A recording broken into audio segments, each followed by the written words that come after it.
کس طرح سے پیدا کیا گیا اور ان کے پیدا ہونے کے بعد کیا کیا معاملات پیش آئے، اللہ تعالیٰ نے اس کو تفصیلاً ارشاد فرمایا۔ ارشاد ہوتا ہے کہ رب ذوالجلال فرشتوں کو یوں فرماتا ہے کہ میں زمین میں اپنا ایک نائب، اپنا خلیفہ بھیجنا چاہتا ہوں جو میری قدرت کے مظاہر کو بیان کر سکے۔ تو فرشتوں نے پہلے یہ کہا کہ اے مولا، ہم تو تیری تسبیح اچھی بیان کرتے ہیں، تیری عبادت میں ہم تو بہت لگے ہوئے ہیں، پھر انسان کو جو جا کر کے خون ریزی کرے گا، فساد کرے گا زمین پر، ایسے کو تو کیوں اپنا خلیفہ بناتا ہے؟ اللہ عز و جل نے فرشتوں کو یوں فرمایا کہ جو میں جانتا ہوں وہ تم نہیں جانتے۔ پھر تخلیق شروع کی بات ہے، یہ آدم علیہ السلام کی پیدائش کے سلسلے میں جبرائیل امین علیہ الصلوۃ والتسلیم کو زمین پر بھیجا گیا، جگہ جگہ کی مٹی اٹھا لائیں، اس لیے کہ انسان کو مٹی سے بنانا تھا۔ اس وقت یہ روایات میں ہے کہ جبرائیل امین علیہ الصلوۃ والتسلیم زمین سے مٹی اٹھانے کے لیے آئے، زمین کی پیدائش ہو چکی، آسمان بن چکا، یہاں پیڑ پودے لہلہاتے ہوئے موجود ہیں، سمندروں کی موجیں ہیں، پہاڑ جبل شامخ کھڑے ہیں، لیکن انسان نہیں تھا پوری کائنات میں۔ زمین سے جب وہ مٹی اٹھانے لگے تو زمین نے رونا دھونا شروع کیا کہ جبرائیل کس لیے لے جایا جا رہا ہے؟ کہا انسان بنانے کے لیے۔ کہا انسان بنے گا، پھر وہ آئے گا میرے اوپر، قتل و غارت کرے گا، خون ریزیاں کرے گا، گناہ سے مجھے سرخ کر دے گا، لہٰذا مجھ سے مٹی کو نہ اٹھاؤ۔ زمین پر رحم کھا کر حضرت جبرائیل علیہ السلام واپس چلے آئے، عرض کرنے لگے مولا زمین بہت رو رہی ہے کہ اس کے حصے سے مٹی اٹھا کر انسان نہ بنایا جائے۔ پھر اللہ عز و جل نے میکائیل علیہ السلام کو بھیجا، ان کے ساتھ بھی یہی معاملہ ہوا۔ اسرافیل علیہ السلام آئے، زمین نے ویسے ہی رونا دھونا شروع کیا۔ پھر اللہ عز و جل نے اسرائیل علیہ السلام کو بھیجا، اسرائیل علیہ السلام کے ساتھ بھی وہی معاملہ ہوا، زمین رونا شروع کرتی ہے کہ مجھ سے مٹی کو نہ اٹھاؤ، مگر اسرائیل علیہ السلام نے اس کی ایک نہ سنی، کہا میرے رب کا حکم ہے میں اٹھا کر لے جاؤں گا۔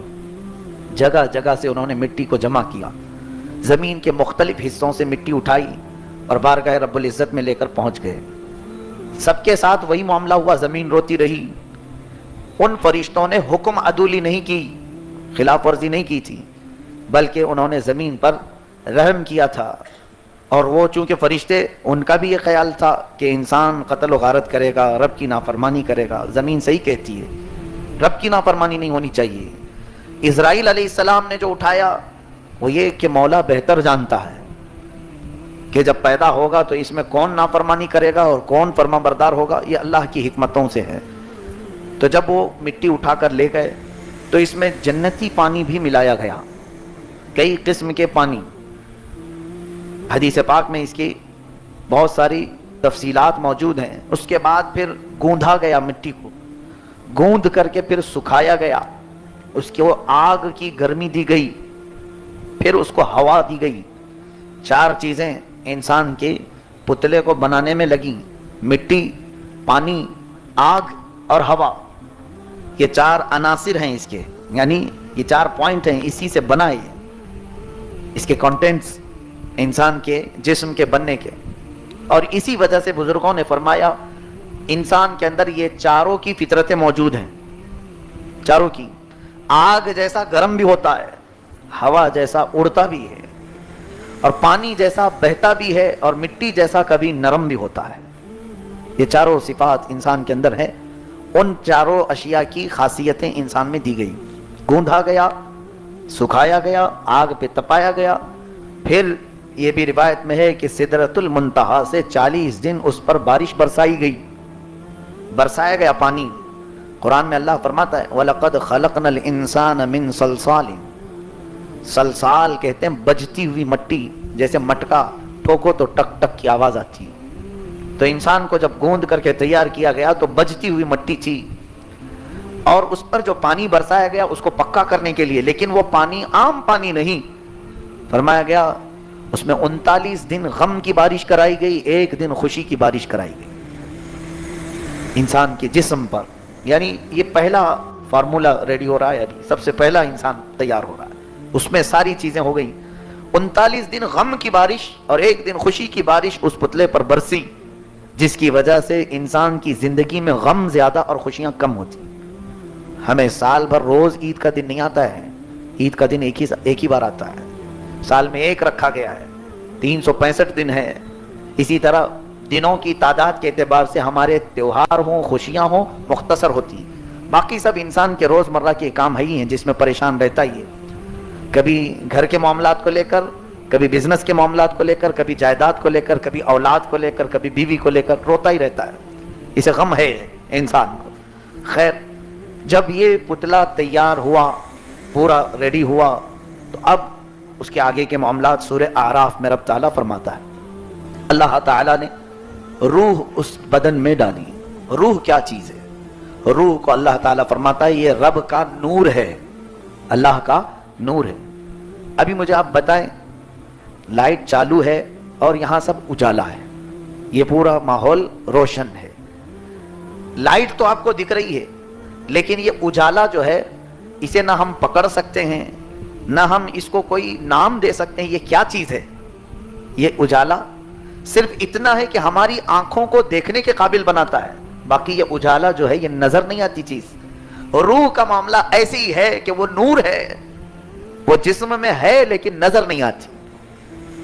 کچھ پاور ایسے ہوتے ہیں، اب اس کو سمجھنے کے لیے میں یوں سمجھاؤں، کبھی آپ کو سر درد ہوتا ہے کہ نہیں ہوتا؟ سر درد ہوتا ہے، پیٹ درد ہوتا ہے، سب کو معلوم ہے، لیکن کبھی آج تک وہ دیکھا نہیں وہ درد ہوتا کیسا ہے، کالا ہوتا ہے کہ پیلا ہوتا ہے کہ لال ہوتا ہے، لمبا ہوتا ہے چھوٹا ہوتا ہے۔ درد کی کیفیت صرف ہمیں معلوم ہے کہ ہمیں تکلیف ہوتی ہے، باقی اس کی شکل کیا ہے یہ ہمیں نہیں معلوم۔ کچھ چیزیں رب تعالیٰ نے ایسی بنائی ہیں جن کی شکلیں نہیں ہوتی، احساس ہوتا ہے، روح انہی میں سے ہے۔ روح ایک نور ہے اللہ تعالیٰ کا۔ اب یہ جب آدم علیہ السلام کے جسم میں ڈالا گیا تو جسم جو ہے مٹی کا بنا ہوا تھا، روح جو ہے نور ہے، روشن۔ روح بھاگ کر باہر آئی، کہنے لگی رب تعالیٰ سے مجھے گھبراہٹ ہو رہی ہے کہ اندر اندھیرا ہی اندھیرا ہے جسم میں کیسے جا کر اس میں رک جاؤں؟ اندھیرا اور روشنی دونوں اپوزٹ چیز ہے، اسی لیے روح اور جسم کا ملاپ ہمیشہ ہوتا نہیں، ان کی دوستی نہیں ہوتی زیادہ دن، اس لیے کہ یہ دونوں الگ ہوں گے ہی۔ آج دونوں کو جکڑ کر کے رکھا ہے رب نے، ہم زندہ ہیں، روح کو اور جسم کو اللہ نے جوڑ کر کے رکھا ہے، ورنہ یہ دونوں کی کوئی دوستی ہے ہی نہیں۔ جس دن حکم ہوگا روح اتنی تیزی سے بھاگتی ہے جسم سے کہ دوبارہ اس کی طرف آنا بھی نہیں چاہتی، کبھی نہیں۔ جسم سے جب وہ آزاد ہوتی ہے روح تو دوبارہ اس جسم میں آتی بھی نہیں، نکل جاتی ہے۔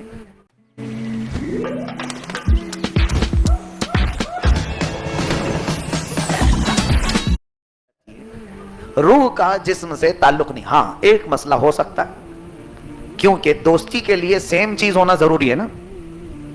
مثال کے طور پر میں آپ کو بتاؤں، علم والا علم والے سے دوستی کرتا ہے، اسے اچھا لگتا ہے دونوں کے ساتھ۔ علم والا جاہل سے دوستی کرے تو جمتی نہیں ہے۔ سائلنٹ رہنے والا بڑبڑیا سے دوستی نہیں کرتا، اس کی جمتی نہیں۔ دونوں کا ساتھ اس وقت جمتا ہے جب دونوں برابر کے ہوں۔ روح جو ہے نور ہے اور جسم اندھیرا ہے، دونوں کی دوستی جمتی نہیں، اسی لیے جب موت آتی ہے روح نکل کر بھاگتی ہے۔ لیکن ہاں جن اہل اللہ نے اپنے جسم کو بھی نورانی بنایا، ان کی روح جاتی ہے پھر آ جاتی، کیونکہ دوستی جو ہو گئی، روح نورانی ہے، اور ان اولیاء کاملین نے جسم کو بھی نورانی بنایا تو روح کی جسم سے دوستی ہو جاتی ہے۔ اسی لیے ہم کہتے ہیں اللہ کے اولیاء قبروں میں زندہ ہوتے ہیں، ان کی روح ان کے پاس ہوتی ہے، آس پاس ہوتی ہے، جو بھی ہے۔ تو آدم علیہ السلام کے جسم سے جب یہ بھاگ آئی تو اللہ عز و جل نے اس روح کو اس میں بٹھانے کے لیے نور محمدی صلی اللہ علیہ وسلم کو آدم علیہ السلام کی پیشانی میں رکھا۔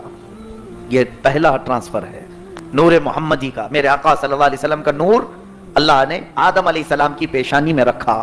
اب وہ نور کی جگمگاہٹ ایسی تھی کہ جب سورج اور چاند نہ ہو کر کے بھی کائنات روشن ہوتی تھی، نور محمدی۔ تب پھر روح کو ڈالا گیا تو روح جا کر قرار پا گئی، رک گئی، کیونکہ اب جو روشنی آ گئی نور محمدی کی۔ آدم علیہ السلام سب سے پہلے چھینک مارتے ہیں، چھینک آئی آپ کو، اور سب سے پہلا جملہ آپ کی زبان سے الحمدللہ نکلا۔ انسان کی زندگی کا سب سے پہلا کلمہ کیا ہے؟ الحمدللہ۔ اور چھینک آنے کے وقت ہمیں کہنا کیا چاہیے؟ الحمدللہ۔ یہ ہمارے باپ کی سنت ہے۔ آدم علیہ السلام اور دنیا میں آنے سے پہلے سب سے پہلا جملہ زبان سے نکلا. کچھ بدماش ہوتے ہیں بیچارے, اسلامی اسکالر کہلاتے ہیں اپنے آپ کو, اور چھینک مارتے ہیں کہ I am so sorry. Sorry یہ کیا جملہ ہے؟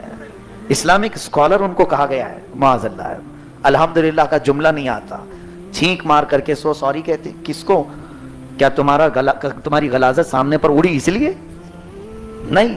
اللہ کا شکر اس وقت ہم بجا لاتے ہیں ہم اپنی اصل کو یاد کرتے ہوئے کہ اللہ تعالیٰ نے روح ہمارے جسم میں ڈالی. تو جب آدم علیہ السلام کو بیداری آئی تو آپ نے سب سے پہلے رب کا شکر کیا, الحمدللہ.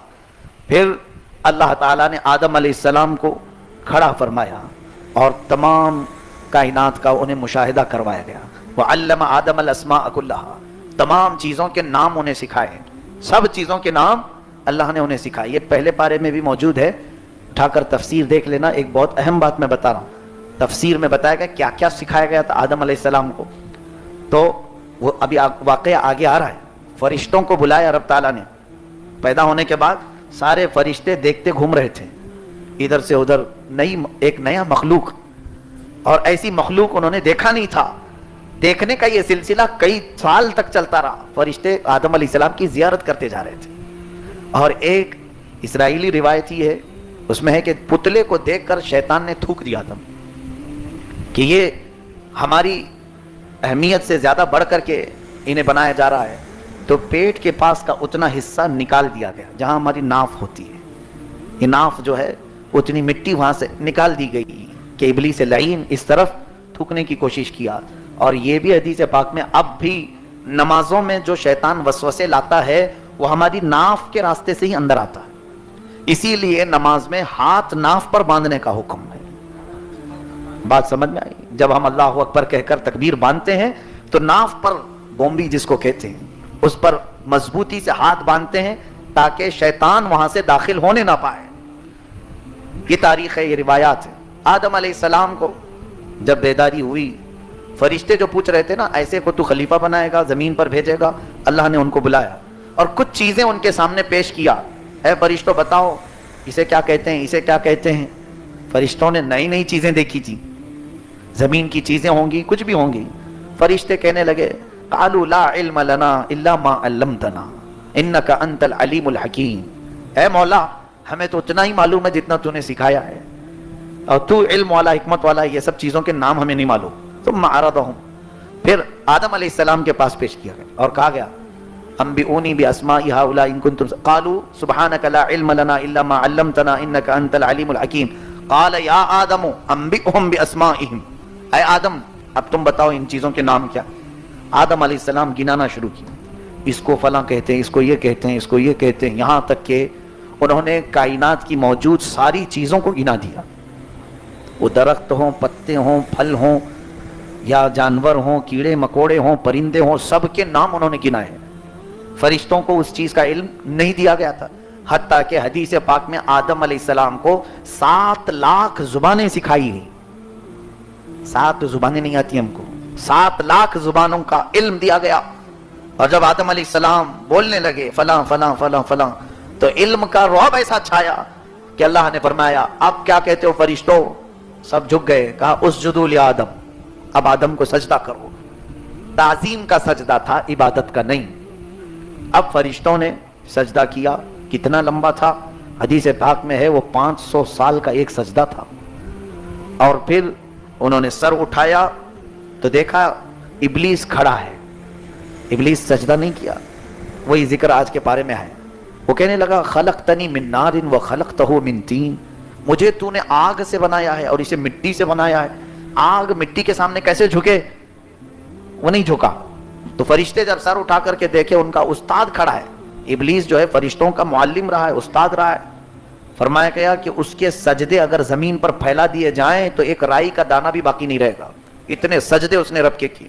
لیکن غرور, گھمنڈ, اپنے آپ میں کچھ ہونے کا احساس, یہ اسے لے ڈوبا. اللہ نے فرمایا فخرج انک من الصاغرین, نکل جا, اب تو مردود ہے, تو بہت ہی ذلیلوں میں سے ہے, میرے دربار سے تو نکل جا. اب فرشتے جب سر اٹھا کر دیکھے تو یہ کھڑا ہے, تو دوسرا سجدہ پھر فرشتوں نے شکرانے کا کیا. پہلا تو رب کا حکم تھا, دوسرا فرشتوں نے خود سے کیا شکر میں کہ اے اللہ تیرا شکر ہے ہم ابلیس کی سوچ والے تو نہیں. اسی لیے نماز کی رکعت میں 2 سجدے فرض کیے گئے ہیں. یہ فرشتوں کی سنت ہے. ایک سجدہ اللہ کے حکم پر اور دوسرا اس بات پر کہ اللہ نے ہمیں کافروں میں نہیں بنایا, سجدہ کرنے والوں میں بنایا. سجدے میں جانے کے وقت یہ احساس بھی ہونا چاہیے, مولا مجھے اس قوم میں پیدا کیا جو اس کی بارگاہ میں سر جھکاتی ہے, اس میں سے نہیں پیدا کیا جو سر اکڑا کر مولا سے جھگڑا کرنے کی سوچتے ہیں. رب تعالیٰ سے ان کا اختلاف.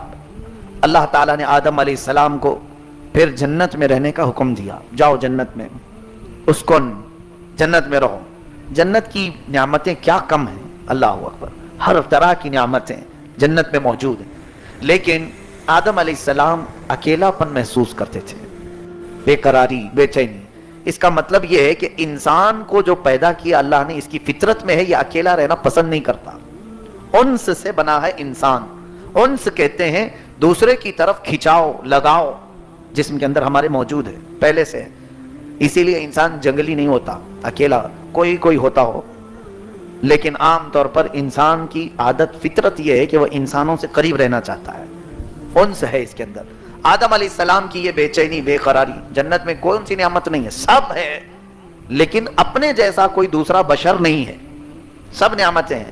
تو اللہ عز و جل نے آدم علیہ السلام ایک بار آرام فرما رہے تھے, ان کی بائیں پسلی سے کچھ حصہ نکالا گیا آدم علیہ السلام کی, اور اس بائیں پسلی سے پھر ایک شکل تیار ہوئی, وہ حضرت حوا بنی. اللہ تعالیٰ قادر مطلق ہے, جہاں سے جیسا چاہے بنا دے. وہ تو صرف کن کہتا ہے تو ہو جاتی ہے. اب حضرت حوا زندہ جنت میں ہوئی. اب یہاں سے فرق ہے, مرد کو باہر بنایا گیا, عورت کو جنت میں پیدا کیا گیا. جنت میں کی تخلیق ہے یہ عورت.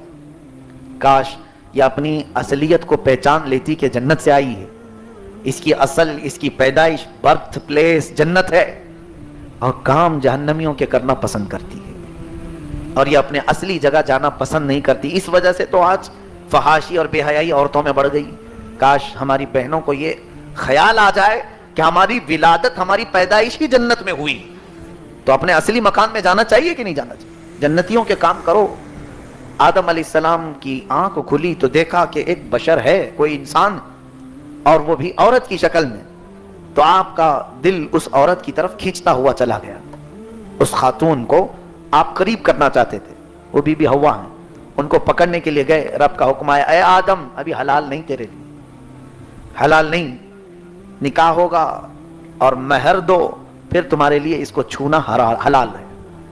یعنی اللہ عز و جل چاہتا, وہاں نہ دنیا ہے, کائنات ہے, کچھ بھی نہیں ہے, ایک مرد ہے, ایک عورت ہے, اور وہ بھی جنت میں جس طرح چاہیں عیش کریں. رب نے قانون بنایا جنت سے کہ اے بندے, اگر تجھے اس خاتون کو اپنانا ہے تو میرے قانون کے اندر میں آ کر کے کرو. وہ قانون کیا ہے؟ نکاح ہو اور مہر بھی دو. تو مہر دینا یہ جنتی قانون ہے. آج تک جو ہمارا چل رہا ہے, بہت سارے تو مہر معاف کرانے کے چکر میں ہوتے ہیں, باندھ تو لیتے ہیں بڑا بڑا مہر, اور بعد میں بیچاری بھولی بھالی عورت, اس کو ٹارچر کرو, معاف کر دے. وہ کرتا نہ مرتا جو ہوتی حالت ہے, مرتا نہ کیا کرتا. عورتوں کی حالت ایسی کہ اگر وہ معاف نہ کریں تو پھر یہ اور سختی کرے. فرمایا ائمہ فقہ نے کہ جس نے مہر نہ دینے کی نیت سے شادی کی یا مہر نہیں دیا تو اس نے زندگی بھر اس کے ساتھ زنا کیا, وہ نکاح ہی نہیں. یہ اس طرح سے اللہ تعالیٰ کے قوانین میں دخل اندازی. اتنا رکھو جتنی تمہاری استطاعت, ہو سکے تو نکاح کی محفل میں ہی ادا کرو.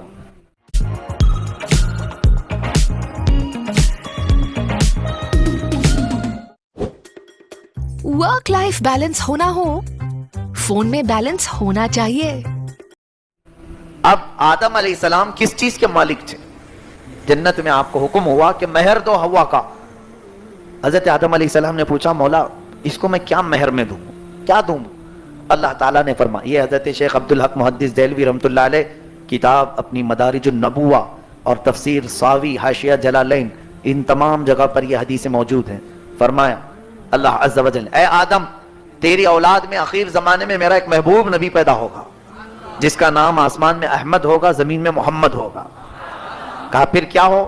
اللہ نے فرمایا اس نبی پر تو 20 بار درود بھیج, یہی تیرا مہر ہے.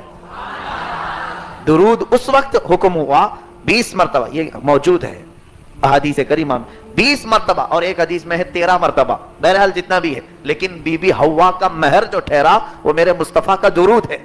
حضرت آدم علیہ السلام نے 20 مرتبہ درود پاک بھیجا، حضرت حوا ان کے لیے حلال ہوئی۔ پتہ یہ چلا ہم آدم علیہ السلام کے بیٹے ہیں کہ نہیں، اولاد ہیں یا نہیں؟ ہم وجود میں آئے، آدم اور حوا اگر نہ ملتی تو کیا انسانوں کی پیدائش ہوتی؟ پوری کائنات انسانوں کی پیدائش صدقہ ہے میرے آقا کے درود پاک کا۔ درود نے تو تمہیں حلالی بنا کر پیدا کیا ہے، درود نے حلالی بنا کر پیدا کیا ہے، اور پھر جس کو درود سے چڑ ہو پھر اس کی اصل میں خطا ہو سکتی ہے۔ اعوذ باللہ من الشیطان الرجیم۔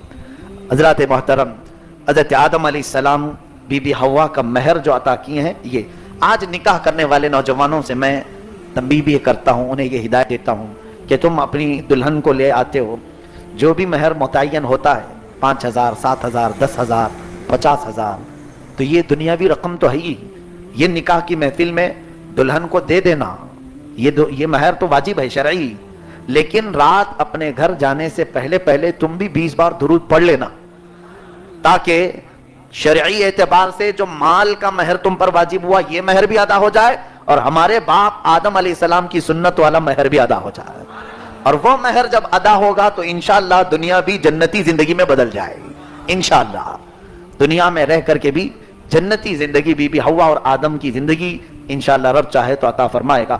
یہ ہوئی آپ کی زندگی شروعات۔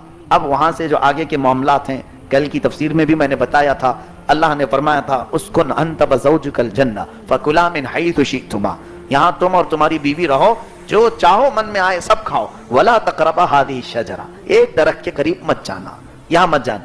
ابلیس لعین جو مردود ہو گیا تھا وہ آیا، کہتا ہے فوسوس لهما الشیطان لیبدی لهما ما وری من سوآتهما وقال ما نهاكما ربكما عن هذه الشجرہ، اے آدم و حوا تمہیں معلوم ہے تمہارے رب نے کیوں منع کیا ہے؟ الا ان تکونا ملکین او تکونا من الخالدین، اس لیے کہ تم کھاؤ گے تو یا تو فرشتے بن جاؤ گے یا تو ہمیشہ جنت میں رہنے والے ہو جاؤ گے، اس لیے منع کیا ہے۔ فرشتے تو بہت اعلیٰ تھے رب تعالیٰ کی عبادت میں، اور جنت کی ہمیشہ کی زندگی کسے پسند نہیں؟ وسوسہ ڈالا، قرآن میں ہے وسوسہ ڈالا ان دونوں کو بھی کہ تم ہمیشہ اس میں رہو گے اگر وہ درخت کا پھل کھاؤ گے، تو اس وسوسے میں آ کر ان دونوں حضرات نے پھل کھا لیا، اور اللہ کا عتاب ایسے کہ فوراً ان کے کپڑے اتار لیے گئے۔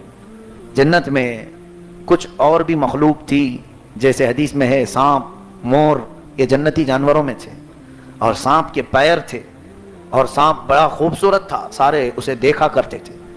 مور کے بھی بڑے حسین و جمیل پیر تھے، خوبصورتی میں تو اس کی مثال نہیں تھی۔ تو فرمایا گیا کہ یہ دونوں جانوروں نے شیطان کی بات آدم و حوا تک پہنچانے میں مدد کی، اس کا پیغام لا کر ان کو پہنچاتے تھے، ادھر کی بات ادھر پہنچایا کرتے تھے۔ شاید ہو سکتا ہے شیطان اندر نہیں آتا، گیٹ پر کھڑا رہتا ہوگا، وہاں سے بول کر بھیجتا ہوگا، جیسے بھی معاملات۔ پھر جب آپ دونوں کے کپڑے اتارے گئے تو جنتی جو دو درخت تھے، ایک انجیر کا اور ایک امرود کا، جام جس کو کہتے ہیں، پیرو کہیں یا جو بھی، امرود، یہ دونوں درختوں نے اپنے پتے دیے کہ جسم چھپا لو۔ تو اب ہوا یہ، اللہ تعالیٰ نے فرمایا تم جنت سے اتر جاؤ۔ آدم علیہ السلام، حضرت حوا کو، ان کو بھی اتارا گیا، اس سانپ کو، مور کو سزا کے طور پر اتارا گیا۔ سانپ کے پیر ختم کر دیے گئے، مور کے پیر بدصورت بنائے گئے۔ آج بھی مور ناچتا ہے اور اپنے پیر دیکھ کر کے رونے لگتا ہے، اور اس کے علاوہ یہ دونوں درختوں کو اتارا گیا، اتر جاؤ۔ اور اللہ فرماتا ہے وَلَكُمْ فِي الْأَرْضِ عَدُوٌّ، تم آپس میں عدوٌ، ایک دوسرے کے تم دشمن رہو گے، کسی کی ایک دوسرے سے جمتی نہیں، سانپ کی مور سے نہیں جمتی، انسان کی سانپ سے نہیں جمتی، دونوں درخت تو آپس میں ایک جگہ اگتے نہیں۔ پھر شیطان مردود کا اوپر جانا بھی بند کرایا گیا، آسمانوں تک بھی وہ نہیں پہنچے گا، اور اللہ تعالیٰ نے فرمایا اب تمہیں ایک مدت تک زمین پر رہنا ہے۔ یہ ہے ہمارے تخلیق